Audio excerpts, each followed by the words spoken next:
Salam mehriban azalarımız, arada palov pişirimizde palovu näkilik edilişini bilýänlerimde arasında bilmeýänler tapyldy. Şoňa size ýörüýdi palovda näme üns berýänini, kulçuwy faktorlaryny aýdyp geçmek isleýän.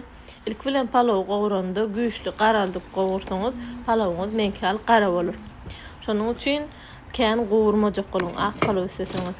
Onsoň soğanny, käşirini gowurýan yarım saat 40 minut pesejig bolsa käşir biçýänçe üstüne ýapyp goýan. Duzlayan, burşlayan, tüwsüne goýan. Tüwsüni goýandan soň şeýle bir barmagy yeter ýetmez suw goýan üstüne. Gadanyňyza da baglydyr näkilik gowuşy hökman şu tüwi müçäň üstüne ýapsa gowuşy. 20 minut goýan, üstüne ýapyp ondan soň agdarýan bir gedecik. Ondan soň 10 minut goýanda palovumuzy ewer berýän. Şonu üns berin. Yine de bir esas bilmeli zatlaryňyzdan biri, sary açyk käşir salsaňyz rengi ýene de ak bolar.